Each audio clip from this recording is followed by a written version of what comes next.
Hello and welcome to प्रोइंग series. So test के season start हो गए हैं और टेस्ट के सीजन स्टार्ट हो गए तो हमारा भी गवर्नेंस का टेस्ट आ गया।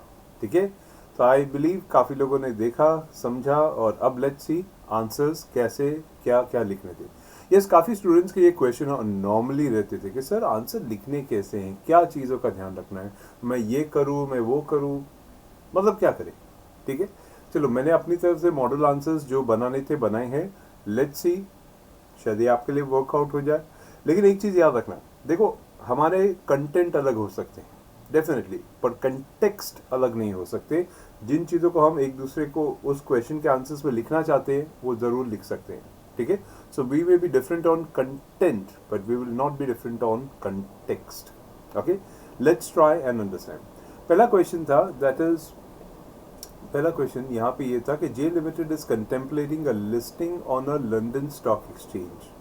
ठीक है, एंड ये क्वेश्चन है कि इंडिया की एक कंपनी है या एक कंपनी लंदन स्टॉक एक्सचेंज पे लिस्ट हो रही है and the company has been abreast of the financial reporting council in UK. Okay, which has publish new corporate governance code. Okay, एक नया कोड पब्लिश हुआ है उसके बारे में, दैट इज कंपनी को उसके बारे में पता चला है। ठीक है, the new code applies to the accounting periods from 1 Jan onwards. ठीक है, so they have hired your service to understand. अभी देखो क्वेश्चन क्या है, they want to understand the main principles provided in the code and you have to highlight the features of the UK corporate governance code with respect to this. So आपको ये बताना है कि listing के बारे में ये जो UK corporate governance code में क्या क्या आया था। कई स्टूडेंट्स के मैंने आंसर्स इस सेगमेंट के हिसाब से चेक भी किए, देखे भी थे, और मैं ये कहना चाहता हूँ काफ़ी सारे स्टूडेंट्स ऐसा है कि अपने मन मर्जी का आंसर लिख रहे हैं।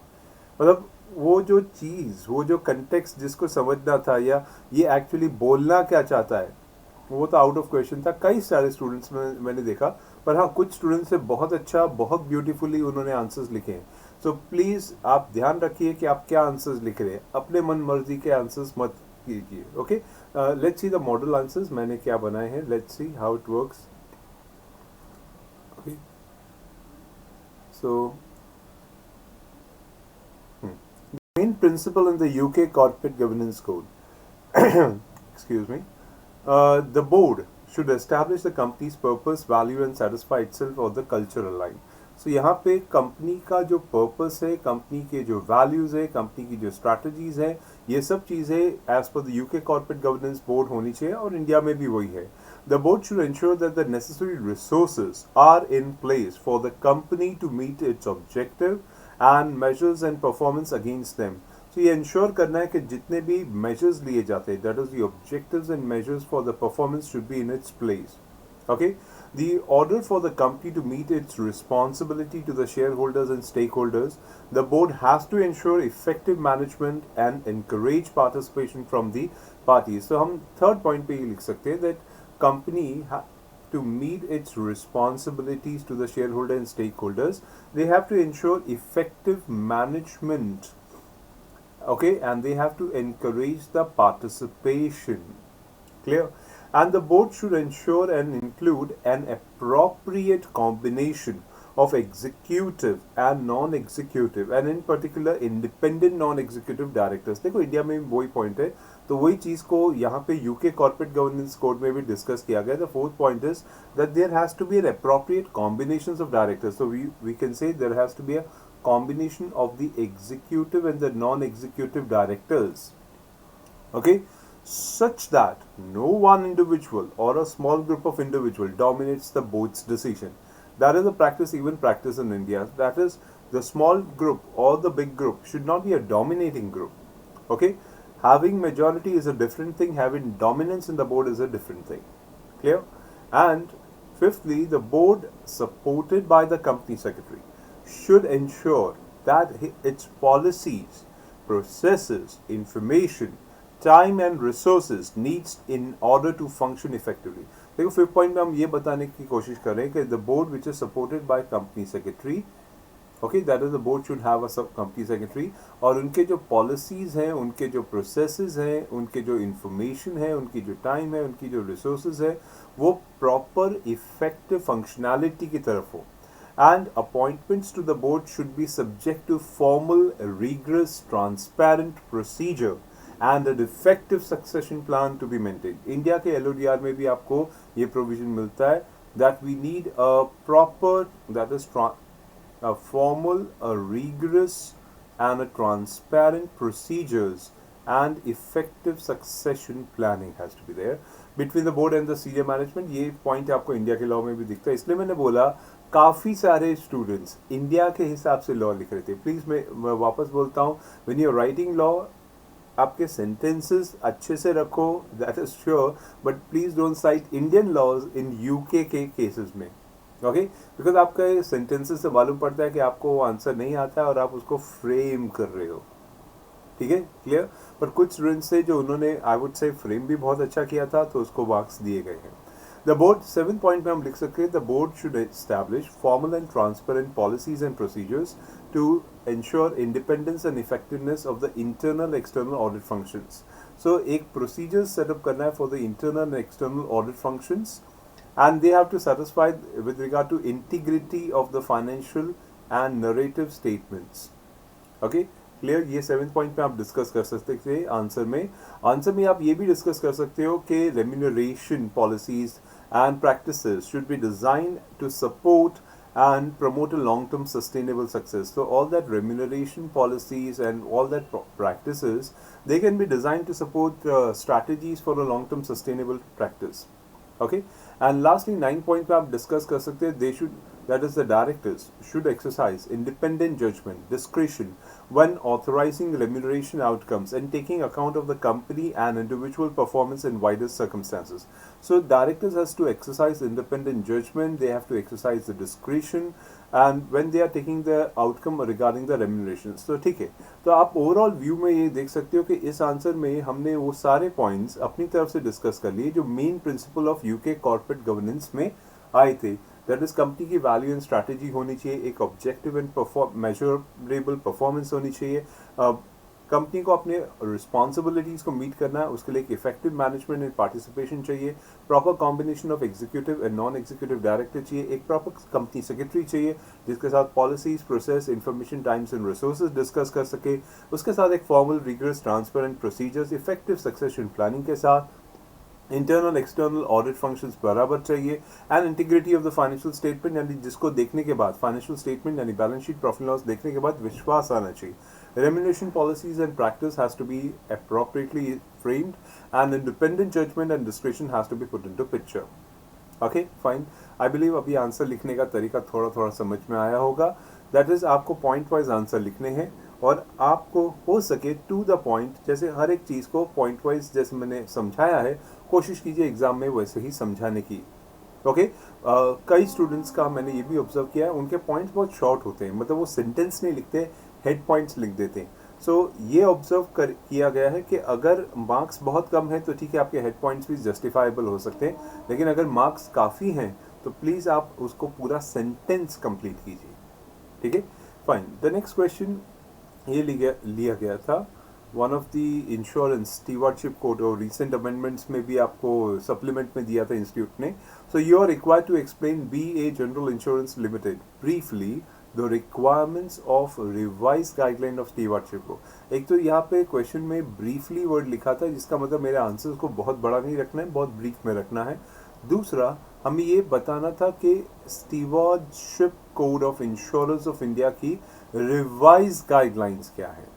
ओके, रिवाइज गाइडलाइन जो आपके सप्लीमेंट में आई थी. ठीक है, अगर आपने पढ़ी थी अच्छी बात है. मैंने कुछ स्टूडेंट्स का ऑब्जर्व किया है जिन्होंने बहुत अच्छे आंसर्स लिखे हैं उसके बारे में. हाँ, कई स्टूडेंट्स ऐसे भी थे जो थोड़े फंबल अप कर जाते हैं. ठीक है, fine. Let's see the revise guidelines. So all insurers need to review and update their existing, they have to update their existing stewardship policies based on the revised guidelines of the stewardship code of the insurers of India within 3 months from the date of issue of the same, and the updated stewardship policy needs to be approved by the board of directors. तो ये ensure करना पड़ेगा जो हर insurance company को कि वो अपनी stewardship policy को अपडेट करे और वो अपडेटेड स्टीवर्डशिप पॉलिसी उस कंपनी के बोर्ड ऑफ डायरेक्टर्स को अप्रूव करनी है. ठीक है। The updated policy should be publish on the website within 30 days. तो ये भी ध्यान रखना है, they have to be disclosed on the website within 30 days from the date of approval by the board of directors by all the insurers alongside the public disclosure। यानी public का disclosure देने के साथ साथ हर insurer को अपने खुद के वेबसाइट पे देना ही होगा। आगे का सेंटेंस ये लिखते हैं कि any subsequent change modification to the stewardship policy should be specifically disclosed at the time of updating the policy on the website। तो अगर कोई चेंज कोई मॉडिफिकेशन है तो वो प्रॉपरली डिस्क्लोज होना चाहिए at the time of updating the policy documents on the website of the insurer। okay, clear। फिर उसके बाद हम लोग इसके बारे में और डिस्कशंस में जो आंसर का कंटेंट बना सकते हैं वो ऐसा है कि all insurers they have to comply with the principles which are given in the guidelines and they have to submit an annual certificate.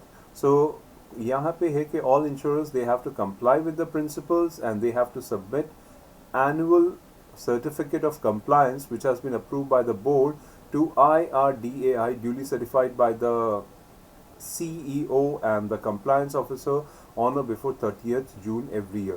तो ये जो compliance है ये अब अपने आप में applicable हो गया है, stewardship code आ चुका है।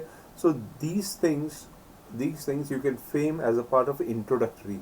यानी आंसर का एक इंट्रोडक्शन के लिए स्टीवर्डशिप कोड की इंपॉर्टेंस क्या है, ये आपको कब डिस्क्लोज करना है, और हु हैज टू डिस्क्लोज। अब आते हैं broad principles in the guidelines. जब आप आंसर लिख रहे हो तो एग्जाम में याद रखना जो भी चीज़ें आपको इंपॉर्टेंट लगती है आप उसको अंडरलाइन करके हाईलाइट कर सकते हो। चलो ब्रॉड प्रिंसिपल्स पॉइंट वाइज अब प्रिंसिपल्स देख लेते हैं। So insurer should formulate a policy on the discharge of their stewardship responsibilities and publicly disclose it। So हर इंश्योरर को बताना पड़ेगा how industrious they are, how stewardship, what kind of stewardship responsibility they owe to the society, what kind of things they do back for the society। तो वो उनको बताना पड़ेगा। And secondly, insurers should have a clear policy on how they manage the conflict of interest in fulfilling the stewardship responsibilities and publicly disclose it। So ये भी responsibility उन पे डाल दी गई कि they have to have a clear policy कि if they have a conflict of interest with any kind of organization or person that has to be disclosed। Thirdly, insurer should monitor the investee companies। तो investee company क्या काम कर रही है, कैसे काम कर रही है, उसके ऊपर नजर रखना और properly monitor करना। इंश्योरर, हाँ देखो इंश्योरेंस वाले भी इन्वेस्टमेंट्स करते हैं तो ये सब ध्यान रखना पड़ता है। Insurer should have a clear policy on intervention in the investee companies. So अगर investee company, okay see there are two type of company, investor and investee. Okay, investor मतलब आप किसी कंपनी में इन्वेस्ट कर रहे हो, इन्वेस्टी का मतलब होता है जिस कंपनी में इन्वेस्टमेंट हुआ है। सो इंश्योरर के पास एक क्लियर पॉलिसी होनी चाहिए कि on what kind of affair will the insurer intervene in those kind of investee company. An insurer should have a clear policy for collaboration with other institutional investors where required to preserve the interest of the policy holders and should be disclosed। okay, तो ये भी clear है कि insurance should have a clear policy जिसको बोलते हैं third party insurance या फिर अदर इंस्टीट्यूशनल इंश्योरेंस के दैट इज इनके साथ क्या बोलते हैं एग्रीमेंट्स करने की बात है। तो यहाँ पे insurance should have a clear collaboration agreements, और अगर है तो पॉलिसी होल्डर्स का इंटरेस्ट किस तरीके से प्रोटेक्ट किया जा रहा है ये बात भी ध्यान रखनी है। देन 6 में हम लोग ने ये पॉइंट डिस्कस किया that insurer should have a clear policy on voting and disclosure of voting activity, and insurers should report periodically their stewardship activities। Okay, तो कहाँ पे वो इन्वॉल्व है, कहाँ पे काम करती है। देखो एज पर स्टीवर्डशिप मतलब आपकी एक्शनेबल थिंग्स क्या क्या है, आप क्या कहाँ पे क्या क्या काम कर रहे हो, वो सारी चीज़ें डिस्क्लोज करने की बात की है, इसलिए ये पॉलिसी आई। देखो आंसर फ्रेम कैसे किया गया है, क्वेश्चन के हिसाब से स्टीवर्डशिप कोड के बारे में ब्रीफली बताना था। तो हमने बताया कि रिव्यू अपडेट स्टीवर्डशिप पॉलिसी हो गई है, 3 मंथ्स के अंदर उसका रिव्यू करना पड़ेगा, बोर्ड ऑफ डायरेक्टर्स को अडॉप्ट करना पड़ेगा। फिर हमने ये डिस्क्लोज किया कि वेबसाइट पे 30 डेज के अंदर जो भी चेंजेस मॉडिफिकेशन है डिस्क्लोज करते समय ध्यान रखने का। फिर हमने ये बताया कि insurer has to comply with various principles, annual certifications वगैरह वो सब उसको कंप्लाई करने पड़ेंगे। एंड इंश्योरेंस को sorry they have to frame what are the broad principles. तो ये देखा कि इंश्योरेंस को एक प्रिंसिपल फ्रेम करना पड़ेगा रिगार्डिंग द स्टीवर्डशिप पॉलिसी। एक क्लियर पॉलिसी बनानी पड़ेगी। If there are conflict of interest तो उसको हैंडल कैसे करेंगे। And they have to monitor कि कहाँ कहाँ पे उनके पैसे लगे हैं, दैट इज कौन सी इन्वेस्टी कंपनी में, और कब इन्वेस्टी कंपनी के प्रोसेस में इंटरवेंशन करना है। यहाँ तक कि इंश्योरर को क्लियर कोलैबोरेशंस रखना है अदर इंस्टीट्यूशनल इन्वेस्टर्स के साथ, सो दैट पॉलिसी होल्डर्स का इंटरेस्ट प्रिजर्व कर सके। एंड इंश्योरेंस को क्लियर पॉलिसी रखनी है with regard to voting and disclosures process. And insurance को पीरियोडिकली रिपोर्ट करना है stewardship activities which is taken by them. तो अब आप एक ओवरऑल फ्रेमवर्क में देख सकते हो, आंसर एक स्मॉल एक अच्छे पार्ट में आप लिख के उसको कंप्लीट कर सकते हो। Okay, clear, fine. Let's see question 2A। Question 2A में आया था mister Datta as a chairman and CEO of ABC limited, ठीक है, एन एंटिटी लिस्टेड और एनएससी, ठीक है। Mister Ramesh a company secretary is of the opinion. अब ये आया critical part of the question जिसका आंसर वो लोग सीख कर रहे हैं, that the role of the chairman and CEO must be separated. Should the role of the chairman and CEO must be separated, ये पूछा है। क्या चेयरमैन क्या सीईओ का रोल अलग होना चाहिए? मिस्टर रमेश कंपनी सेक्रेटरी उनके हिसाब से होना चाहिए, mister Datta chairman and CEO दोनों हैं, तो क्या एक्सप्लेनेशन आपको देना पड़ेगा? ठीक है, क्लियर क्वेश्चन है, should the role of the chairman and CEO should be separated. हमको लीगल पॉइंट्स उसके बारे में समझाने हैं, ठीक है। So let's start with the introductory paragraph और बाकी चीजें समझाते हैं। So it is perceive that separating the roles of the chairman and CEO increases effectiveness of the company। तो यहाँ पे हम बोल रहे हैं कि by if there is a separation of the roles then the increases the effectiveness of the company and it is the boards and chairman's job to monitor and evaluate a company's performance। A CEO on the other hand represents management team। तो CEO एक management का part होता है, okay, whereas chairman पूरे board of directors को govern करता है। तो चेयरमैन का जॉब एक अलग नेचर का जाता है। And if these two roles are perform by the same person there is a less accountability. Okay, तो एक तरह से हम स्टार्टिंग में हम लोग जस्टिफाई कर रहे हैं कि क्यों एक सेपरेशन ऑफ रोल असेंशियल है। उस इस पैराग्राफ में वही जस्टिफाई हो रहा है। A clear demarcation of roles and responsibilities of the chairman of the board and that of the managing director CEO promotes balance of power। Okay, so ये यहाँ पे demarcation दिखाने के बाद now we are citing what are the benefits, what actually is gaining out of this kind of separation। So यहाँ पे the benefits of separation of roles are that a separate chairman provides a more effective channel for the board to express its views। Because अगर chairman और CEO अलग है तो फिर board ज़्यादा clearly बोल पाती है। बिकॉज अगर चेयरमैन के खिलाफ बोलने में डरती है तो एटलीस्ट सीईओ के खिलाफ तो बोल ही सकती है। And a separate chairman can provide CEO a guidance and the feedback on his और हर परफॉर्मेंस। तो एक पर्सन है जो सामने वाले को बता सकता है वो क्या गलत कर रहा है। The chairman can focus on shareholders' interest, while the CEO can focus on management of the company, that is, manages the company। A chairman allows the board to more effectively fulfill its regulatory requirements। Okay, separating the positions allow the chairmen to focus on long-term strategy, while CEO focus on the short-term profitabilities। Okay, तो एक तरह का अगर आप answer पे ध्यान दें तो एक तरह का सेपरेशन, एक तरह का डिफरेंसिंग पॉइंट दे रहे हैं। And the chairman can be more effectively concentrate and corporate succession plans. तो ये हम बता रहे हैं कि क्यों एक चेयरमैन और सीईओ का अलग होना बेटर होगा, और फिर उसके साथ साथ उसके बेनिफिट्स, मेरिट्स एंड डीमेरिट्स क्या है। अब आते हैं कंपनी लॉ और बाकी एलओडीआर के प्रोविजंस के ऊपर। अगर हम लीगली बात करें तो एक सेक्शन आता है, section 203। Section 203 subsection 1 of the Companies Act provides for separation of role of chairman and executive officer subject to certain conditions। तो ये subsection 1 में लिखा हुआ है। अब हम लॉ से बात कर रहे हैं। पहले हमने एक ब्रीफ आउटलाइन दी, फिर थोड़ा बेनिफिट्स बताया, अब हम लीगली कंटेक्स्ट में आंसर लिख रहे हैं। So it specifies that an individual shall not be appointed or reappointed as a chairperson of the company in pursuance of articles of the company as well as the managing director or the chief executive officer of the company at the same time after the commencement of the act. So 2013 act के commencement हो जाने के बाद ये clear आ गया था that the role of the chairman and CEO has to be separate. So it clearly provides that an individual shall not be appointed or even reappointed as a chairperson of the company in pursuance to article as well as the managing director or CEO of the company at the same time.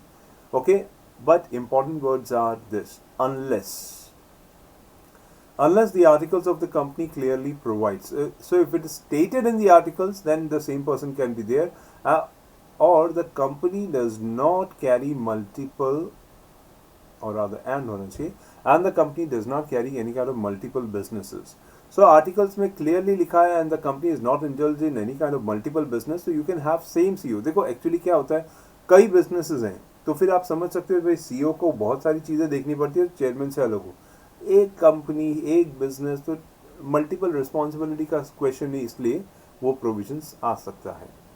Okay, now further company law के हिसाब से the proviso does not apply. The proviso does not apply to public companies which is having a paid up share capital of rupees 1 crore or more and annual turnover of 1000 crores or more which are engaged in multiple business and have appointed CEO for each such businesses. Okay, मतलब देखो क्या बोलने की कोशिश कर रहे हैं यहाँ पे. ये जो प्रोवाइजो आता है, ओके, यहाँ पे ये जो प्रोवाइजो आता है that provided that articles can provide this and so, पर ये proviso will not be applicable. That means a company जिसके पास paid up share capital 100 crores and more है, annual turnover 1000 crores and more है, और वो multiple businesses के अंदर भी है, तो वो अपना CEO और अपना चेयरपर्सन अलग रखेगी. And for the purpose of this, the paid up share capital and annual turnover shall be on the basis of the latest audited balance sheet. ठीक है, सो ये पार्ट हो गया आंसर का, जहाँ पे आप कंपनीज एक्ट के हिसाब से समझाने की कर रहे हो, सेक्शन 203 साइट करते हुए कि कहाँ पे कंपनी लॉ में लिखा है. फिर आप सेबी का लिस्टिंग ऑब्लिगेशन डिस्क्लोजर रिक्वायरमेंट्स में बताओगे कि देखो यहाँ पे भी लिखा गया है कि एक सेपरेशन तो चाहिए ही. तो रेगुलेशन 70 इनका सब रेगुलेशन 1B ये प्रोवाइड करता है कि फ्रॉम 1 अप्रैल 2022, दैट इज आने वाला 22, top 500 listed company shall ensure that the chairperson of the board of such listed entity shall be a non-executive director who is not related to the managing director or the CEO of the company. Okay, as per the definition of the term relative is defined in the Companies Act. तो ये बहुत clearly बोल दिया है कि अब जो top 500 companies है उनका chairperson और उनका MD CEO अलग होगा, कंपल्सरी अलग होगा. यार सेबी ने सफिशिएंट टाइम फ्रेम भी दिया और हम अपने आंसर में वो भी बता रहे हैं कि देखो LODR में भी लिखा गया है. और फिर प्रोवाइजर क्या बोलता है, provided that this sub regulation not be applicable to the listed entity which do not have identifiable promoters as per the shareholding pattern. So अगर किसी listed entity का as per the shareholding pattern which they have disclosed to the stock exchange, they do not have any kind of identifiable promoters, so they are not supposed to satisfy this requirement. ठीक है, and top 500 entities shall be determined on the basis of market capitalization as at the end of the immediate previous financial year. तो आपने ये भी clear कर दिया answer में कि 500 का मतलब क्या होता है, मतलब those entity which are as at the end of the immediate previous financial year declared as a top 500. Clear. तो देखो ओवरऑल आंसर हमने क्या लिखा है. ओवरऑल आंसर देखो स्टार्टिंग में जस्टिफाई किया, जस्टिफाई करने के बाद हमने बेनिफिट्स बताए दैट इज सेपरेशन क्यों होना चाहिए, फिर बेनिफिट्स बताए कि सेपरेशन से क्या फ़ायदा होता है, फिर हमने बताया कि कंपनी लॉ के हिसाब से ये सेपरेशन का क्लॉज कहाँ पे लिखा है और प्रेफरेबली ये कंपनीज को सेपरेशन रखना चाहिए. फिर सभी के LODR के हिसाब से आपने समझाने की कोशिश की कि टॉप 500 लिस्टेड कंपनीज को 1 अप्रैल 2020 से तो ये करना ही है. तो अगर उसके लिए वो प्रोसेसेस रेडी करते हैं, very good. Okay, clear, fine. Another kind of question. Okay, हाँ, ये क्वेश्चन को मैंने देखा काफ़ी हद तक स्टूडेंट्स ने बहुत अच्छे से अटेम्प्ट किया था, काफ़ी हद तक स्टूडेंट्स इसको हैंडल कर पाते हैं. ठीक है, तो the question was DreamWorks limited is an unlisted company. Okay, DreamWorks Limited is an unlisted company. Okay, ये unlisted company without any public deposits. Okay, तो इसके पास कोई पब्लिक डिपॉजिट्स तो है नहीं और ये कंपनी अनलिस्टेड कंपनी है. ठीक है. As per the audited financial statement on 31st March gives you that paid up share capital 20 crore का है. ठीक है. टर्नओवर 500 करोड़ का है. बैंक की बोरोइंग्स 40 करोड़ की है from nationalised bank and other banks की बोरोइंग 40 करोड़ की है फ्रॉम पब्लिक फाइनेंशियल इंस्टीट्यूशन. फिर आगे इन्होंने बताया है इस क्वेश्चन के हिसाब से that Mr. Gupta is a company secretary employed in the finance and secretarial department of the company and he wants to form a vigil mechanism. देखो ये रहा क्वेश्चन का असली बात. Vigil mechanism from directors and employees of the company. Okay. Advise whether it is mandatory for DreamWorks to formulate a vigil mechanism as per the Companies Act and are there any penalties imposed on the company for non-formulating? Quite a good question. काफी लोगों ने अच्छे से answer किया था. ठीक है. Let's see the model answer which I have prepared. यहाँ पे मॉडल आंसर में मैंने पहले सेक्शन 177 रेड विद रूल की बात की थी और कई बच्चों ने सेक्शन नहीं लिखा था. देखो ये सेक्शंस अवॉइड मत किया करो. अगर आपको पता है तो प्लीज लिख के आओ. ठीक है. नहीं पता है तो ठीक है. As per the provisions of companies act काफी बच्चे लिखते हैं बट जहाँ पे पता है because these kind of sections are very common sections और गवर्नेंस में ऐसे बहुत सारे सेक्शंस तो है नहीं. So wherever you know please write it down. Okay, the given situation relates to section 177 read with rule 7 of the company's meeting of the boards and its powers के हिसाब से. So यहाँ पे क्या क्या चीज़ों का ध्यान रखना है. फर्स्ट पार्ट हम आंसर में लिख सकते हैं that establishment of vigil mechanism is mandatory for the following companies. If it is a listed company, then you have to formulate. If the companies which have accepted deposits from the public, then and the companies which have borrowed money from the bank or financial institutions in excess of rupees 50 crores. Okay, clear? So ये conditions है. पहले हमने law बताया. Second point पे लिखते हैं in the case the company fails to establish, यानी penalty क्या हो जाएगी. तो fails to establish, then the punishment shall be the company shall be punishable with fine which shall not be less than 1 lakh but which may extend to 5 lakhs rupees. And every officer of the company who is in default shall be punishable with imprisonment for a term which may extend to 1 year and sorry, or fine not less than 25,000 but which may extend to 1 lakh rupees or with both. Okay, so second point में sir हम fine क्यों लिखा. Fine इसलिए लिखा because question का दूसरा ये demand कर रहा था कि फाइन क्या हो सकती है, पेनल्टीज क्या हो सकती है. पहले हमने वो समझाया. वो समझाने के बाद अब यहाँ पे थर्ड पॉइंट में उस एक्चुअल क्वेश्चन का आंसर लिखा. देखो DreamWorks is not a listed company. पहली बात तो यही है. Okay, and also it has not accepted any kind of public deposit. वो बात भी क्लियर है. तो वो भी हमने आंसर में बता दी कि there is no accepted deposit from public. मतलब अल्टीमेटली हम बैंक के बोरिंग्स पे रिलाई करने वाले. However, DreamWorks Limited has borrowed 40 crores from banks and 40 crores from public financial institution, जहाँ पे total comes to 80 crore rupees. So, which is clearly exceeding 50 crore rupees. And since DreamWorks satisfy one of the three criteria, remember हमने ये भी बता दिया they have to satisfy one of the three criteria contained in section 177 read with rule 7. So it is required to establish a vigil mechanism. It is required to establish a vigil mechanism. वो establish करना ही पड़ेगा. फिर उसके बाद question में penalty थी और penalty का पार्ट हम लोग वापस लिख रहे हैं.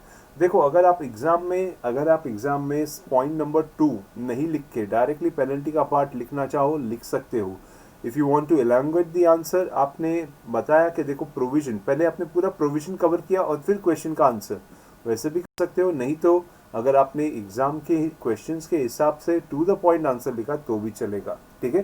The process which I have adopted is that मैंने पूरा प्रोविजन डिस्कस किया जो भी रिक्वायरमेंट्स थी और उसके हिसाब से फिर क्वेश्चन का आंसर किया और नेक्स्ट क्वेश्चन पूछा था व्हाट आर द पेनल्टीज. तो आंसर में फिर से लिखा कि company if it fails to establish vigil mechanism तो उन पे following punishment can come down. वापस से ऊपर वाला पॉइंट रिपीट किया. So it depends on students to students. इसलिए मैं बोला काफ़ी स्टूडेंट्स ने इसका आंसर जस्टिफाइबल बहुत अच्छा लिखा था. I was happy about that. Okay, third question था as a company secretary can you advise if any need for committee management? What regulatory framework governs committee managment? ये क्वेश्चन अपने आप में एक ओपन एंडेड क्वेश्चन था, मतलब आपके हिसाब से आपको डिस्कस करना था. You were not bounded by this section और that section, but you were bounded by your own words. और मैं अच्छा लगा मुझे देख के कि काफ़ी स्टूडेंट्स ने इसका बहुत अच्छे से अटेम्प्ट किया है. So good good. अब कुछ स्टूडेंट्स में मैंने देखा कभी कभी स्टूडेंट्स को क्वेश्चन समझ में नहीं आता. यहाँ पे पूछा गया था regulatory framework governing the committee management in India. Okay. और कई स्टूडेंट्स ने पता नहीं कौन से कमिटी मैनेजमेंट के कौन से रेगुलेशंस और क्या क्या साइट करने की बात की थी. देखो, रेगुलेटरी फ्रेमवर्क का मतलब होता है कि कौन से लॉ है जो कमिटी मैनेजमेंट से रिलेट करते हैं. बस इतना ही पूछा गया है और कुछ नहीं. ओके. तो कई लोगों ने कमिटीज़ होती है, ऑडिट कमिटीज़ ये वो सब होती है, कमिटी के अंदर ऐसा काम होता है वैसा काम, फिर रेगुलेशन 177 178 ये वो पता नहीं बहुत डिटेल एक्सप्लेनेशन देने की कोशिश की थी. सो इतना डिटेल जाने की ज़रूरत नहीं थी. क्वेश्चन को थोड़ा ध्यान से समझने की करो. ठीक है. एज अ कंपनी सेक्रेटरी पहले तो आपको एडवाइस करना है कि whether you need a committee management और नॉट. तो answer is clearly with the increasing business complexities and time commitment of the board members, constituting committees has become inevitable. So yes, we need a committee management because constituting committee has become inevitable for the organization because of the significant size of the organization. Yeah? And committee keep the number of participants manageable. So the number of participants are always manageable. कम ज़्यादा भी हो सकते हैं, but हमेशा helpful रहता है. And in larger groups, either many people do not speak. Yes, they do not get to speak or discuss. Gets quite lengthy. So what happens? देखो, committee इसलिए ज़रूरी है क्योंकि कई बार कभी बड़ी बड़ी डिस्कशंस हो जाती है, या कभी कभी ऐसी होती है जिसमें कई लोगों को बोलने ही नहीं मिलता है, specially in the board of directors. And that's why you have committee, small group of people coming together, discussing the relevant points and coming out with the solutions to the problems. So committee can be set up for the specific purpose or to deal with, you can have a specific purpose committee, you can deal with general issues such as developments. Okay, तो आप ये brief out answer में बता सकते हो कि committee की requirements क्या है, committee क्यों हो सकती है.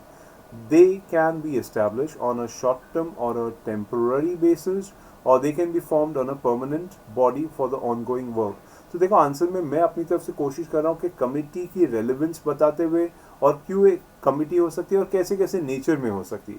ठीक है. फिर आगे की तरफ नेक्स्ट पैराग्राफ में, और yes you can write in paragraph forms to have a proper presentation. Okay. अगर आप पॉइंट वाइज देखो, हर आंसर पॉइंट वाइज लिखना ऐसा नहीं है. You can write in proper paragraph. जैसे क्वेश्चन मेरे को ओपन एंडेड लगा तो मेरे को लगा कि यहाँ पे पैराग्राफ फॉर्म बेटर लगेगा. कुछ क्वेश्चन है डायरेक्टली टू द पॉइंट है, तो ठीक है, चलो मैं उसको पॉइंट वाइज डिस्कस कर रहा हूँ. It's up to you to decide आपको क्वेश्चंस कैसे आंसर कैसे लिखने हैं, क्वेश्चंस को देखने के बाद और उसके मार्क्स रिलेवेंट कंसिडर करने के बाद. ठीक है. So the board can either delegate some of its powers to the committee enabling it to act directly, or can require the recommendations of the committee to be approved by the board. So delegation of powers के बारे में बता दिया गया कि board delegate भी कर सकते हैं और उनके recommendations भी सुन सकते हैं. The board will normally depend heavily on findings and recommendations of the committee, although the final decisions to accept or reject of these recommendations will be by the board. तो हमने ये भी बता दिया कि कमिटी के decisions को board mandatorily accept करेगा, ऐसा नहीं है. Okay, the board may accept the decision, the board may not accept the decision, but the final call is always of the board. ठीक है. अब हम लोग after discussing all those provisions regulatory framework की तरफ चलते हैं. तो बेसिकली दो प्रोमिनेंट प्रोविजंस हैं. एक है कंपनीज एक्ट है और दूसरा है SEBI listing obligation disclosure requirements. तो इसके हिसाब से हमें रेगुलेटरी फ्रेमवर्क बताना था. Okay, clear. तो you just have to bring out the regulations which are supporting committee management. So to have a very robust regulatory framework to emphasize that effectiveness of the board committees as to the key and effective policies, क्या क्या चीज़ें चाहिए. So first of all, there is a table F which is already given in schedule 1 of Companies Act regulatory framework के हिसाब से. Secondly, we have section 177 of the Companies Act coming into picture, जो अपने आप में prominent audit committee के लिए famous है. Then we have rule 6 requirements of companies meeting of boards and its powers. Then we have regulation 18 coming into picture of the SEBI LODR, again consisting of audit committee. हाँ, आप चाहो तो ये भी लिख सकते हो ऑडिट कमेटी और सो एंड सो कमेटी, वो भी लिख सकते हो। कई बच्चों ने वैसे लिखा था and it was awesome, it was looking really good, तो आप रेगुलेटरी फ्रेमवर्क वैसे भी लिख सकते हो। Then we have section 178 nomination committee, और सिमिलरली रेगुलेशन 19 है, रेगुलेशन 20 रिस्क मैनेजमेंट कमेटी का। देन CSR कमेटी के बारे में 135, regulation 21 vigil mechanism and secretarial standards of the board, इसके रिक्वायर्ड में लिख सकते हो। सो ओवरऑल आंसर का स्ट्रक्चरिंग अगर आप देखो तो किस तरीके से किया गया, एक ओपन एंडेड क्वेश्चन था, एक प्लेन मतलब एक ऐसा क्वेश्चन था जहाँ पे प्रोविजंस पे ज़्यादा इंसिस्टेंस नहीं था, तो हमने एक्सप्लेनेशन करना शुरू कर दिया with increasing complexity, time consuming and many things are happening over the period, so we need a committee. और फिर हम लोग बता रहे that the number of participants in the company can, since there are a large number of participants in the board, so it's very difficult to have a lengthy discussion, and that's why you can form specific committees for small issues also, and you can have a temporary committee, you can have permanent committee, you can the board can delegate the power, they can get the recommendations from the committee, and they are heavily dependent on the committee, but the final decision is always of the board. और फिर regulatory frameworks आप discuss करते हो कि company law LODR के हिसाब से कौन से है, ठीक है। इसको छोड़ के आपके पास और भी कोई रेगुलेटरी फ्रेमवर्क है, डेफिनेटली डाल सकते हो। As such answer will not be wrong, बस आपको बताने का था, ये मॉडल आंसर्स मेरी तरफ से आपकी तरफ से अलग भी हो सकते हैं, इसलिए मैं पहले ही बोल चुका हूँ, द कंटेंट में differ, the context does not differ. Okay, clear. Now we come to the third question, जो आपके टेस्ट का क्वेश्चन था। Wonderful limited convened a meeting of board of directors. Okay, ठीक है, meeting of board of directors हो गई, कभी हुई थी 1 सितंबर 2020 को। Okay, very recently. To approve the financial statement of the company. Okay, the important task is meeting में financial statement discuss हुआ है, which was finalized on the 31st March 2020 वाला. Okay, and the board has strength of 5 directors. ठीक है, and the quorum as per the articles of association required is 3 directors to be physically present. Okay, while 3 directors were participating in the meeting physically, the 4th and the 5th directors participated through video conferencing. अब आपको पूछा है what is the validity of the approval, what is the validity of the approval, क्या ये financial statement validly approval हुआ है। मतलब वो लोग क्वेश्चन का क्रक्स समझ के आता है कि कंपनी के अंदर 5 डायरेक्टर्स, कोरम की रिक्वायरमेंट थी आर्टिकल्स के हिसाब से 3 डायरेक्टर्स फिजिकली प्रेजेंट होने चाहिए, और 4th and 5th directors video conferencing के हिसाब से आ रहे, क्या ये बराबर से हुआ है। ऐसा मुझे कोई डाउट नहीं लगता है, अगर आपने वीडियो कॉन्फ्रेंसिंग के प्रोविजंस पढ़े हैं तो आपको लगेगा सर ये तो बराबर ही है। यस, देखो कभी कभी एग्जामिनेशन में they don't give you wrong, देखो हम लोग इतने सारे उल्टे सीधे केसेस पढ़ते हैं ना कि हमको हर केस पे एक तरह का डाउट आता है, इसलिए बोल रहा हूँ क्योंकि not everyone but few students were there जिनको ये भी बराबर नहीं लगा, उनके हिसाब से सारे के सारे डायरेक्टर्स होने चाहिए थे, उन्होंने आंसर्स में ऐसे भी लिखे थे, but I would touch wood, I would say large number of students have written very good answers, सबने बराबर से लिखा है। तो कभी कभी कुछ स्टूडेंट्स के लिए बात कर रहा हूँ जो क्वेश्चन देखते हैं उस पर वो डाउट करने लगते हैं। अब एज सच कंपनी के मेजॉरिटी डायरेक्टर फिजिकली प्रेजेंट है, बस बात हो गई, so the remaining directors can participate by video conferencing. ठीक है, फाइन, चलो इस आंसर को हम लोग देख लेते हैं। So यहाँ पे the given situation relates to section 173 subsection 2 of the Companies Act and rule 4।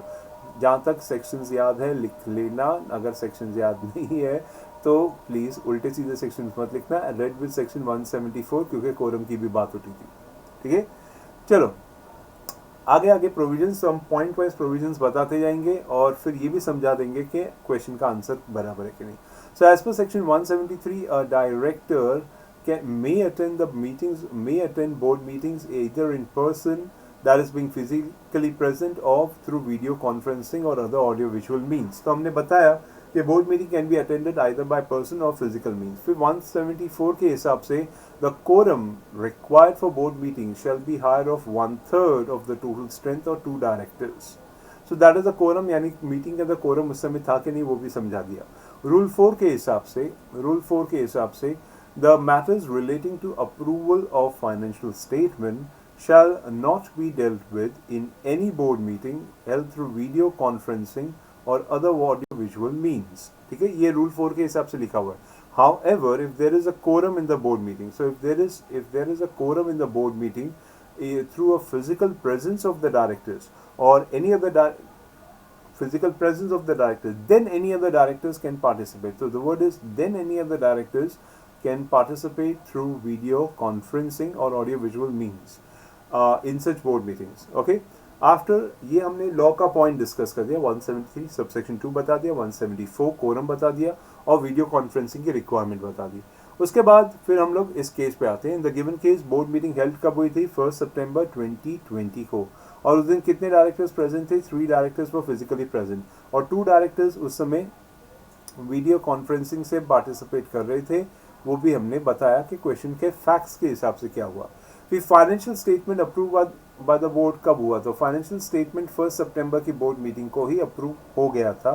Since 3 directors were present in the board meeting the requirements contained in rule 4 have been satisfied. देखो in simple words you can write, आपको बहुत complex words वगैरह की जरूरत नहीं है, simply you can write therefore the requirement of rule 4 has been satisfied. Thus the matter relating to the approval of financial statement has been validly transacted. Again answer lastly, validly transacted in the board meeting held on 1st September 2020 के हिसाब से. Clear? Very good. Fine. So I believe so far going good. समझ में आ रहा है? Good. अभी fourth question ऐसे था, you are designated CS, that is company secretary of Ifil Lifters limited. ठीक है, आप एक CS हो. And in the previous AGM, okay, in the previous AGM facts यहाँ से शुरू होता है. 5 new directors were inducted in the company. You are requested by the managing director of the company to induct. Okay, मतलब मेरे को directors के बारे में नहीं बोला गया है, मुझे डायरेक्टर्स इंडक्शन प्रोग्राम के बारे में बोला गया है. So as a CS I have to suggest what should be included in the induction kit which shall be shared with the directors in the induction program. Okay, fine. अभी ये वाले questions के अंदर अगेन कुछ students तो मैं heads up मतलब बोल सकता हूँ कि बहुत प्रिसाइसली आंसर लिखते हैं, लेकिन कई स्टूडेंट्स ऐसे हैं जो इंडक्शन प्रोग्राम के बारे में बोला गया है और पता नहीं दुनिया भर की कहाँ से वो लोग ये नॉलेज लेके आते हैं, कुछ भी लिखते जाते हैं, कुछ भी लिखते जाते हैं. देखो ऐसा मत किया करो. एटलीस्ट उस कंटेक्स्ट को मीट करने के लिए, यानी जिस क्वेश्चन को दिया गया है, जिस चीज़ को आपसे पूछी गई है, कम से कम उसी के रिलेशन में लिखो तो ज़्यादा बेटर रहेगा. ठीक है, ऐसा ये कोई प्रोविजन बेस्ड लॉ का क्वेश्चन तो है नहीं. आपको सिर्फ एक इंडक्शन प्रोग्राम डिज़ाइन करना है. उसके लिए क्या क्या चीज़ है, जैसे स्टूडेंट इंडक्शन प्रोग्राम आपने कभी अटेंड किया ही होगा, उसी तरह डायरेक्टर्स का इंडक्शन प्रोग्राम है. तो एक इमेजिन करो बोर्ड रूम है और किस तरीके से इंडक्शन प्रोग्राम कंडक्ट करना है. ओके, चलो इसका आंसर, एक मॉडल आंसर क्या हो सकता है. So new directors need to have a good deal of knowledge about the company and about the industry. ठीक है, ये बेसिक रिक्वायरमेंट्स होती है within which they operate. So induction procedures involve introducing the new directors to the people to whom they will be working and explaining how the board operates. So we will be telling them how the board operates. It involves building up a rapport, trust, credibility with other directors so that the new director is accepted by and work with the fellow directors. So एक तरह से विश्वास बनता है, credibility आती है और वो दूसरे डायरेक्टर्स के साथ मिलके काम कर सकते हैं. क्योंकि जब बोर्ड रूम में बैठे हैं 2 डायरेक्टर्स कंपनी के बारे में बात करें तो एक न्यू डायरेक्टर बिल्कुल एक न्यू स्टूडेंट की तरह होता है जो क्लास में आके बैठा है लेकिन देख रहा है कि आपस में लोग क्या बात कर रहे हैं. पर देखो कॉमन टॉपिक तब आएगा जब ये डायरेक्टर भी उस कंपनी के बारे में, उस इंडस्ट्री के बारे में जानकारी रखेगा जितना वो ओल्ड डायरेक्टर रख रहा था या प्रीवियस डायरेक्टर रख रहा था. तो कॉमनैलिटीज में बातचीत बढ़ सकती है. नहीं तो you will be just like a stooge sitting in the board meeting. Okay, ऐसा नहीं होना चाहिए. So you have to give them a proper induction program. Okay, तो डायरेक्टर्स को प्रॉपर इंडक्शन प्रोग्राम देना चाहिए. अच्छा, अब इंडक्शन किट में डालना क्या है. So let's see that the induction kit should be given to the new directors, should contain the following. So induction kit जो हम लोग न्यू डायरेक्टर्स को दे रहे हैं उसके अंदर क्या क्या चीज़ें होनी चाहिए. एक इंडक्शन किट एक तरह का इमेजिन करो, it's like a file folder. इसमें काफ़ी सारी चीज़ें पड़ी हैं और एक एक करके, जैसे आप पहली बार ऑफिस ज्वाइन करते हो, एक एक करके आप फाइल चीज़ें निकालते हो, चेक करते हो, अच्छा this is the thing. So उसी तरह है कि memorandum and articles of association company का within a summary and most of the important provisions होने चाहिए. Brief history of the company होनी चाहिए. Current business plans, market analysis and budgets of the company, all relevant policies and procedures such as policy for obtaining independent professional advice of the directors, then protocol and procedures and dress codes. So occasion के हिसाब से what shall be the dress code. देखो company में कई सारे occasions होते हैं, कभी कुछ फंक्शनैलिटीज़ होती है, कभी दिवाली के फंक्शन आते हैं तो उस टाइम पे आपको ट्रेडिशनल ड्रेसेस होती है, कुछ फॉर्मल बोर्ड मीटिंग्स होते हैं तो किस तरह के dress codes. Yes, they are they are everything which is prescribed. Let me tell you, it's not that it is not worded, it's worded. Okay, being a person in practice, I know. So protocol, procedures, dress codes of the board meetings, general meetings, staff meetings, everything has to be stated. Plus press release last 1 year में क्या क्या हुई है, so that they know what is going there in press about the company. Okay, and copies of the recent press cuttings जो companies में हुई है, and articles which carry the name of the company, and annual reports of the last 3 years वो भी submit कर दो. Notes on agendas and the minutes of the last 6 board meetings, कि जो board meetings हुई थी उसका agenda क्या था, and what is the noting taken, and the board meetings schedule and the board committee meeting schedule and the description of the board procedures. ठीक है, ये broadly मैंने frame किया है, but that does not mean you have to stick to this और यही लिखना पड़ेगा. No, you can write it on your own. But हाँ, वो बातें मत लिखो जो इसमें कवर ही नहीं हो सकती है. ठीक है, वो बातें मत लिखो. बाकी आप अपने हिसाब से जो भी आंसर सूटेबली अच्छे से लिख सकते हो लिखो, उसमें कोई प्रॉब्लम नहीं है. तो ओके, आई बिलीव आपने देख लिया आंसर कैसे स्ट्रक्चर करना है. न्यू डायरेक्टर्स को पहले बताना क्यों है उसके बारे में हम लोगों ने बताया, और फिर बताया कि इंडक्शन क्रिट के अंदर क्या क्या चीज़ों को इंक्लूड किया जा सकता है. Okay okay, next good question coming from provisions based law. What are the requirements of institutional mechanism for prevention of insider trading. अब ये वाले क्वेश्चन के लिए पता नहीं, बारिंग फ्यू स्टूडेंट्स काफ़ी लगता है इस क्वेश्चन को या तो समझ नहीं पाए या कहीं और चीज़ में कनेक्ट कर गए. This was one of the new regulation which was introduced by SEBI insider trading regulations. Regulation 9A करके इंट्रोड्यूस हुआ था. ओके, मैं इसलिए बोल रहा हूँ क्योंकि इंस्टीट्यूशनल मैकेनिज्म में कुछ स्टूडेंट्स ने तो कुछ और ही बातें लिखी हैं विच इज़ नो वे को रिलेटिंग टू दिस. तो प्लीज़ ये लिखते समय ध्यान रखा करो कि आप कौन सी चीज़ को कवर कर रहे हो. ठीक है, कौन सी चीज़ को आप क्वेश्चन को चाहिए तो 2 बार पढ़ो कि ये किस चीज़ के बारे में, what exactly is the correlation of this question that you should be putting in the answer. तो ये चीज़ को समझना बहुत ज़रूरी है. Okay, so requirements of the institutional mechanism procedures की बात कर रहे हैं. तो यहाँ पे सेबी के जो न्यू रेगुलेशन आया था वो इतना ही था कि चीफ एग्जीक्यूटिव ऑफिसर जो होते हैं, तो chief executive officer, the managing director or such other person of the listed entity or even the intermediary or fiduciary shall put in place adequate and effective system of internal controls to ensure that the compliances with the requirements given in the relevant regulations are for prevention of. मतलब in short CEO, MD और बाकी सब person जो भी intermediary है वो सब भी, और जो भी फिड्यूशरी पोजीशन में वो सब भी, they have to undertake the responsibilities that internal controls अपने प्लेस में बराबर है एंड कंप्लायंसेस अपनी जगह पे बराबर हो रही है. So that has to be ensured. Okay, इतनी सी रिक्वायरमेंट्स थी. और उसके साथ साथ ये देखो, ये every listed company shall formulate written policies and procedures for the inquiry of leak of unpublished price sensitive information. तो अगर कभी लीक हो जाए तो किस तरीके से उसको हैंडल किया जाएगा, what are the written policies and procedures, and और a suspected leak of the unpublished price sensitive information which shall be approved by the board of directors. Yes, वो पॉइंट भी आता है of the company. And accordingly initiate appropriate inquiries. So they have to initiate the inquiries if there is any kind of leak on becoming aware of the leak of the unpublished price sensitive information or suspected leak of the information. ठीक है, information and inform the board promptly of such leaks or inquiries and results of such inquiries. Okay, and lastly ये discuss किया जा सकता है that listed company shall have a whistleblower policy, क्योंकि after all ये वो पॉलिसी है जिसकी वजह से काफ़ी इन्फॉर्मेशन लीक होती है.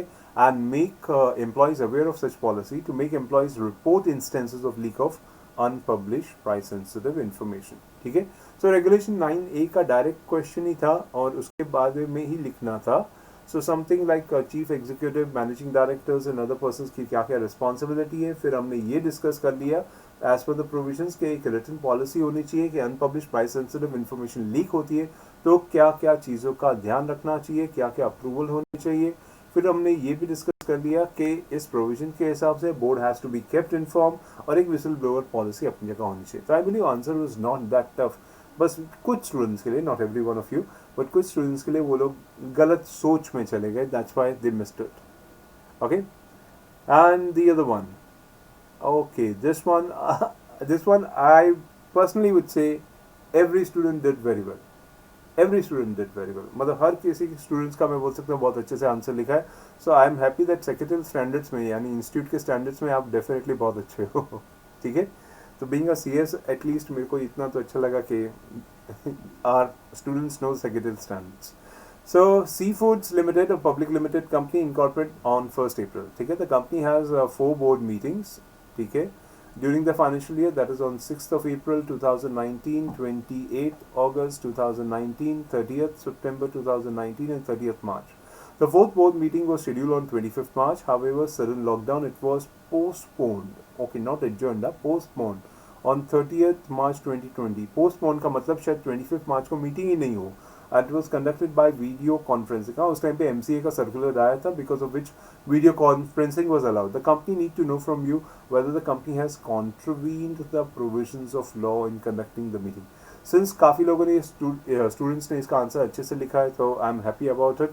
तो इसके लिए ज़्यादा कुछ डिस्कशन में जाएगा नहीं. लॉ आंसर लिखने का प्रोसेस भी वैसे ही था. लॉ लिखो और लॉ के बाद फैक्ट्स को डिस्कस कर देते हैं.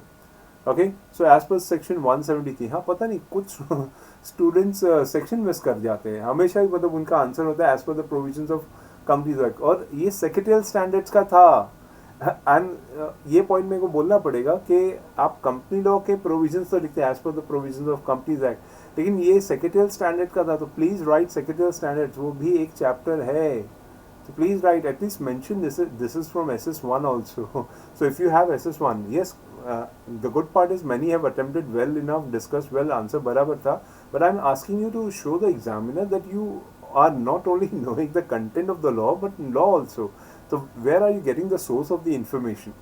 Okay, so section 173 subsection 1 is secretarial standards के हिसाब से the first board meeting okay shall be held within 30 days of incorporation. ठीक है, एक आध स्टूडेंट्स ने ये फर्स्ट बोर्ड मीटिंग का पॉइंट मिस कर दिया था, क्योंकि देखो क्वेश्चन में ना कंपनी का इनकॉर्पोरेशन 1 अप्रैल 2019 का दिया है, तो डेफिनेटली उस कंपनी को फर्स्ट बोर्ड मीटिंग 30 डेज में था. एक आध स्टूडेंट ने शायद किधर ये मिस किया था, बाकी का प्रोविजन उसने डिस्कस बराबर किया था.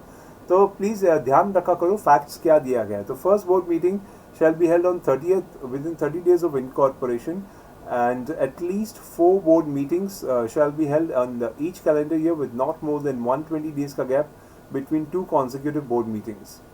Okay, that's how the secretarial standards as well as 173 goes into picture. And in the present case, the company was incorporated on 1st April 2019. So iska matlab first board meeting 30 days ke hisab se 6th April ko ho gayi thi. So the company has held the first board meeting within 30 days of the incorporation, so no flaw in that. And the gap between 2 consecutive board meetings, that is 6th April से लेके 28th of August, is actually exceeding the period of 120 days. Also the gap between 2 consecutive meetings, that is of 30th September and 30th of March, is also exceeding 120 days. Therefore we can say yes, they have contravened the provision of section 173 at which secretarial standards 1. Okay, clear? Fine. So provision, as I told you, answer काफ़ी simple था और कई बच्चों ने बहुत अच्छे से attempt किया. I genuinely appreciate that fact. Okay, now the next one. What are the mandatory policies under the SEBI? Okay, what are the mandatory policies under the SEBI?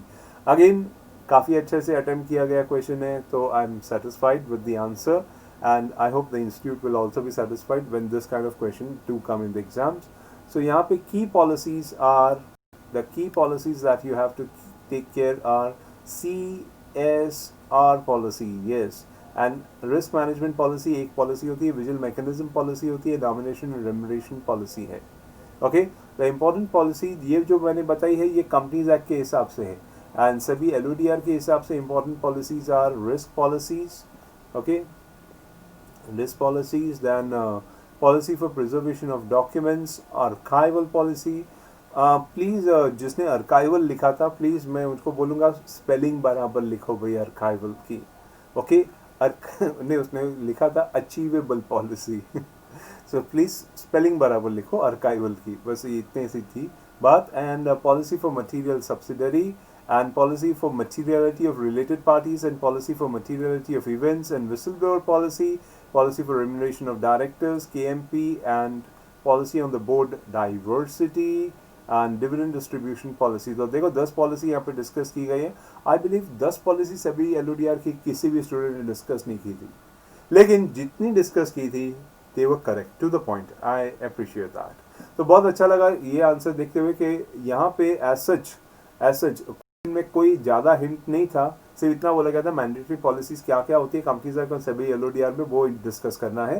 तो आपको सिर्फ सिंपली पॉलिसी की हेडिंग्स बतानी थी, policy के नाम बताने थे, और it's good to see that you have actually mention those things well. Okay, question 6A, that is e commerce के बारे में था। So you are appointed, you have an appointment with e-commerce company which needs a good corporate governance setup. So you have to make up points to be discussed. You have to make a detailed, जिसको हम लोग बोलते हैं ना, pre board meeting के पहले आपको एक तरह का पॉइंट्स, डिस्कशन पॉइंट्स बनाना होता है, to be discuss, to do discuss, वैसे वाला पॉइंट्स। सो हम लोग उसको प्री बोर्ड एजेंडा बोलते हैं, या कई लोग अपने अपने नाम से बुलाते हैं। ओके, कई लोग बोलते हैं डिस्कशन सीट, कई लोग उसको टर्म शीट्स, ऐसे अलग अलग नाम से बुलाते हैं। तो you have to frame it accordingly while discussing the good corporate governance requirements of the company. So क्या क्या पॉइंट्स डिस्कशंस के लिए आप उठा सकते हो? बाय द वे आंसर के लिए मैं बोल सकता हूँ again, reasonable. I would say it was like a 60-40%. 60% students gave very good answer.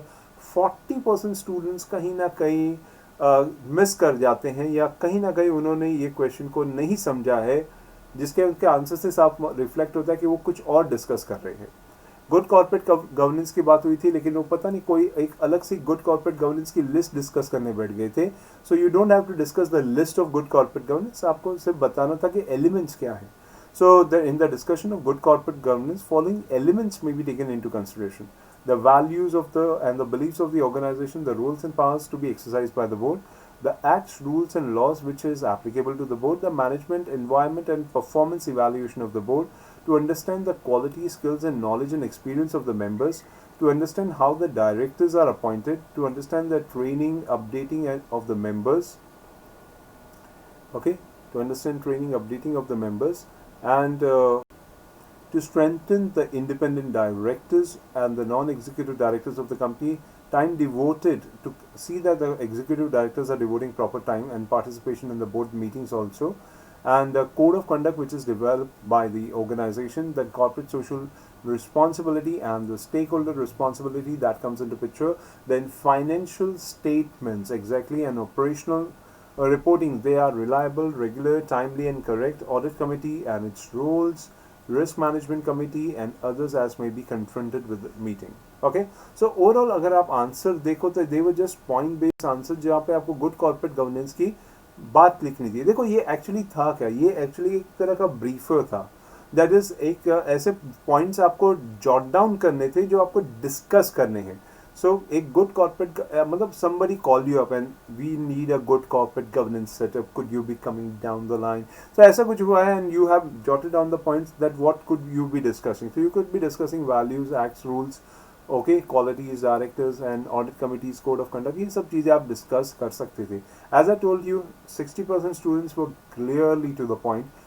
I'm not saying कि exactly यही वर्ड लिखे थे, to the point मतलब वो लोग ने उस क्वेश्चन को समझते हुए आंसर लिखा है। 40% स्टूडेंट्स कुछ ऐसे निकले जिनके आंसर्स काफ़ी अलग गए थे। मार्क्स आपके सामने ही हैं, तो आप चेक भी कर सकते हो। एंड लास्टली ये क्वेश्चन था इंडियन ऑयल कॉरपोरेशन का। ये कुछ स्टूडेंट्स ने छोड़ ही दिया, मतलब ये department of public enterprise centre, छोड़ो यार, ऐसा वाला कुछ था। बट आई वुड से कुछ लोगों ने छोड़ा है, बिकॉज काफ़ी हद तक आई वुड से nearly I would say 90% plus students have attempted it and reasonably attempted it. So Indian Oil Corporation, they categorized as central public sector enterprises as directed by Department of Public Enterprise to comply with the revised guidelines. So Indian Oil Corporation को Department of Public Enterprises ने revised guidelines का compliance के लिए बोला गया है। And IOCL आपसे ये understand करना चाहता है कि what are the additional requirements which they have to comply with respect to corporate social responsibility and sustainability. In fact ऐसा लगता है कई लोग मॉड्यूल में ये देखने के बाद ऐसा करके छोड़ के आ जाते हैं। I have seen some of you ऐसा करके छोड़ के आ जाते हैं। Please do not be carried away by those feelings that sir ये इतना टफ है क्या। No, it is not that tough. Reading and understanding the provision is more important. As such आप देख सकते हो यहाँ पे कोई लॉ तो नहीं है, आपको ये समझाना है कि what are the requirements of CSR and sustainability with respect to central public. तो कोई सेक्शंस, साइटेशंस, ये वो ऐसा कुछ नहीं है। So governance paper as such is not very tough. Okay, clear? Okay, being a professor मैं ऐसा बोल रहा हूँ, ऐसा नहीं है। I have been a student as well. तो governance paper is not very tough, it is manageable paper. Okay, it is manageable. और आगे आपके टेस्ट सीरीज के हिसाब से पेपर आते रहेंगे। ये पेपर की जो साइटेशन है मैं अपने हेड्स को बोल दूंगा, तो ये प्रोविंग सीएस के वेबसाइट पे अपलोड भी हो जाएंगे। So be in touch with proving CS. Okay, अब ये लास्ट क्वेश्चन भी देख ही लेते हैं। So department of public enterprise has notified revise guidelines. Exactly, in fact कई लोगों को ये जो वर्ड है ना रिवाइज गाइडलाइंस देख के डर लगता है, पता नहीं लगता अमेंडमेंट वाला पूछा होगा। एक्चुअली डिवाइस गाइडलाइंस में बहुत ज़्यादा कुछ अमेंडमेंट नहीं था, जो आपके क्वेश्चन में दैट इज मॉड्यूल में दिया गया था वैसा ही कंटेक्स्ट में है। सो यहाँ पे क्या क्या है, it is mandatory for all profit making CPSEs to undertake CSR activities as per the provisions of the act on CSR rules. तो अब सारे सेंट्रल पब्लिक सेक्टर एंटरप्राइजेस के लिए भी CSR कंपलसरी कर दिया है। इवन CPSEs जो not covered in the eligibility criteria based on the threshold limit, something like a net worth or turnover or net profit as you refer in section 135, but which has made profit, ये भी point clear कर दिया, which has made profit in the preceding year would also be required to take up CSR facility।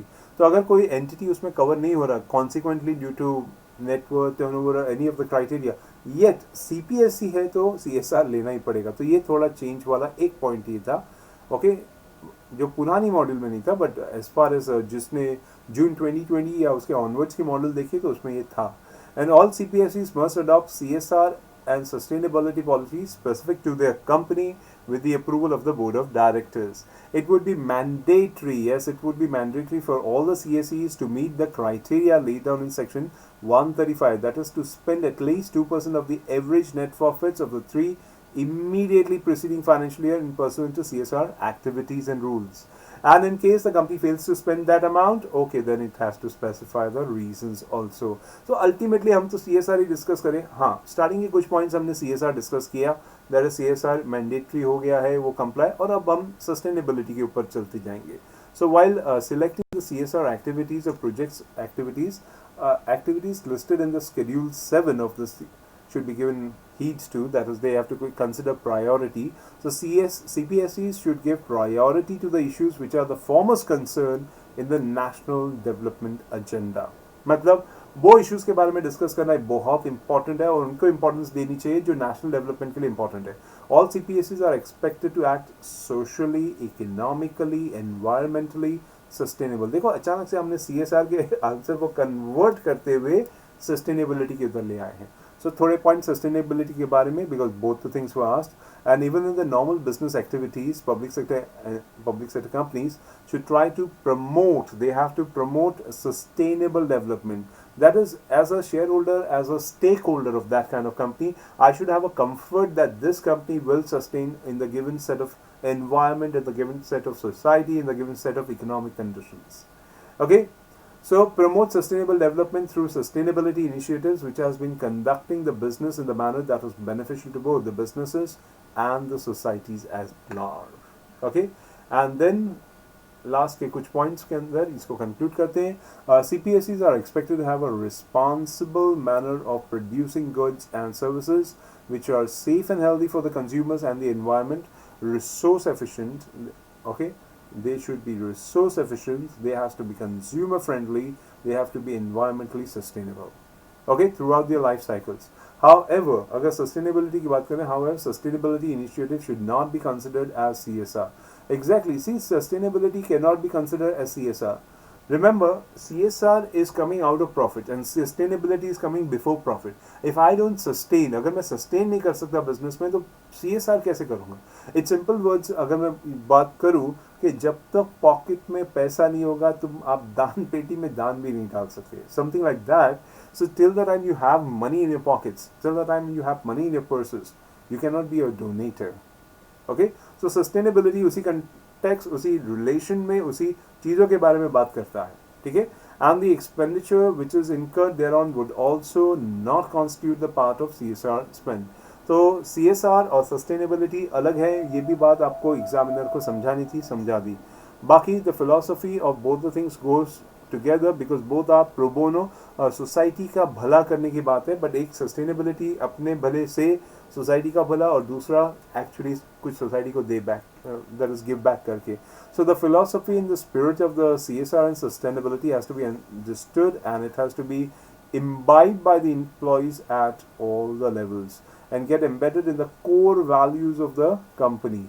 It is desirable that the CPSE gets a baseline need assessment survey done prior to the selection of the CSR activity, and within the provisions of the Act, Schedule 7 of the Act and CSR rules, CPSEs are encouraged, okay, to take up CSR activities or project in collaboration with other CPSEs also, so that there is a greater social, economic and environmental impact. ठीक है, all the best for exams. By the way एक बार answer ये देख लो आपने, अगर exam में ऐसा question आएगा तो लिखते समय इन चीज़ों का ध्यान रखना. Do you need to write all the points? नहीं, एज फार एज पॉसिबल देखो जिस नेचर में ये आंसर लिखा गया है, जिस मैनर में ये आंसर लिखा गया है कि हम CSR भी समझा रहे हैं, हम सस्टेनेबिलिटी भी समझा रहे हैं और फिर CSR एंड सस्टेनेबिलिटी का कॉम्बिनेशन समझा रहे हैं. तो पहले CSR समझा देते हैं, that is mandatory requirement. CSR की क्या होती है, CPSEs को मैंडेटरीली कवर किया जाता है, 2% एवरेज स्पेंड करना पड़ेगा और शेड्यूल 7 के हिसाब से, but on the basis of this national development agenda को मीट करते हुए स्पेंड करना है. फिर उसके बाद हमने ये भी समझाया कि सस्टेनेबिलिटी क्या है. 3 मेन फैक्टर पे, सोशल, इकोनॉमिकल, एनवायरमेंटल मैटर पे सस्टेनेबिलिटी होती है.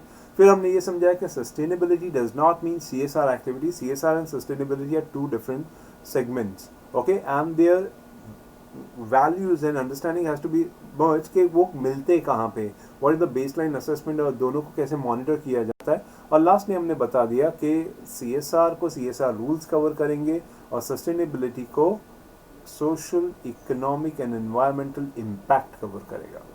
ठीक है, fine, all the best for exams. जैसे मैंने आपको बोला था और भी test papers in the line आते रहेंगे.